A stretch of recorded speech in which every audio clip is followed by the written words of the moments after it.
Hi, Mindy. Hi, Bart. Good to see you. You too. Welcome back. Thanks. It looks like I'm going to see a lot of you this week. Tomorrow you're going to be busy at a couple of special projects and events, starting with the Y. Yes, we finally have the ribbon cutting for the new Y, so we're very excited about that. You know, back when I was at the Chamber of Commerce, Patty Poppy called me one day and said, what is it that Jackson needs? What's the one thing that consumers can do to help a wide variety of people in Jackson?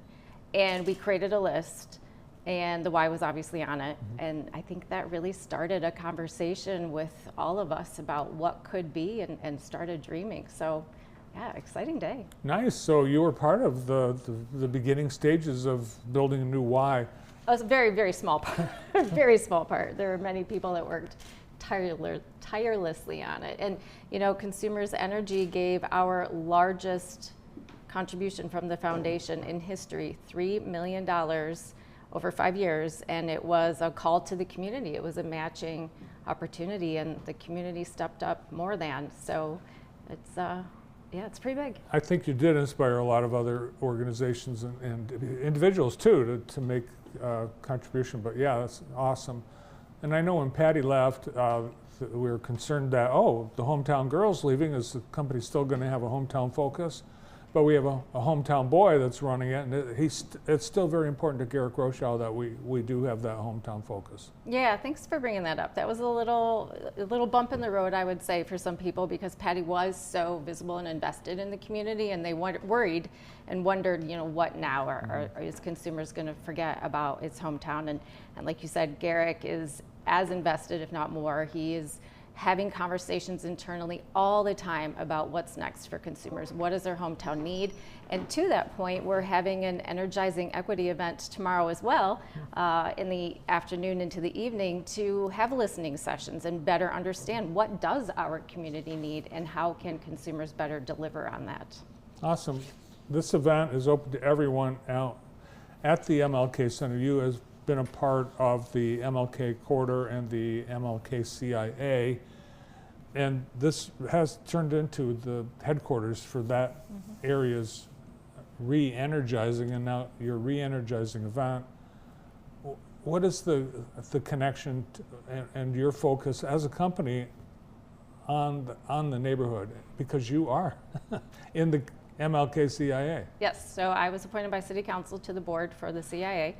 And the reason I'm doing it personally and in my role at Consumers Energy is because I believe we've disinvested in this part of our community, and it's time that we turn that around and have a focus on reinvesting in it. So Consumers Energy wants to hear from the people whose voices haven't always been lifted up or given a seat at the table, and make sure that everyone, their opinion and their needs are just as important as your neighbors or your friends and your family. So we are putting this event on so that we can make sure that we are actively listening and engaging all parts of our hometown and delivering back on the services we need. So part of this event will be the board meeting. The CIA is having its board meeting at that same time, and during that we'll have a presentation on our reliability work in the corridor. We're doing miles of upgrades to our low voltage system, poles, transformers, lines. It'll be cleaner, safer, prettier, and absolutely more reliable.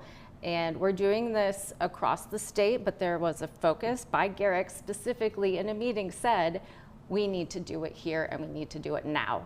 So in the next couple of years, we'll be doing a lot of work. And it was spearheaded by the city's reconstruction of MLK. You know, it's going to be under construction. And so we had to move our infrastructure, but at the same time, Garrick said, we're already there.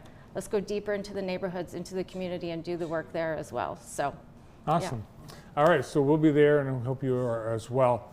And of course, in the morning, starting at 11, we'll be at the Y. Have you been in? Have you seen all the? Yes, it's beautiful. Yeah, it's a complete transformation. We'll be taking you there on special tours tomorrow. But I was concerned early on when we kind of had to take a step back and not completely build from scratch a brand new Y. But I think in hindsight, now that we see it, I think this is actually it ends up being a better result, because there are some great parts of the Y that there was nothing wrong with. Mm-hmm. Yeah, and I don't know that you would know if you didn't know the Right. history. Like if Yeah. you walked into it today, would you think, oh, this is just a little remodel? No, No. you would think it's a beautiful new building. So yeah, it's quite an asset for our community that so many people can take part of. Yeah, so this right here, this is part of the old, Yep. but it looks brand new. Yeah, and it's just fine. Yeah, it's, of course, the floor is brand new, but there was nothing wrong with the big gym. And they evened out the walking track and they put in an elevator. So, So important. well, us older people were not big fans of spiral staircases. Well, not only that, but as my husband was a delivery guy for many years, he doesn't like spiral cases either. Try taking a king bed up a spiral staircase, but also just for accessibility for everybody. Yeah. I think people will be pleasantly surprised when they come by, and hopefully they will. I think the first 100 people will get some swag bags that sign up to be a member, and there's no join fee, so never a It's a better great time. Yep. All right, I'll see you tomorrow. Okay, absolutely. Thanks, All right, Bart. thanks, Mindy. Mindy Bradish, our Community Affairs Manager at Consumers Energy.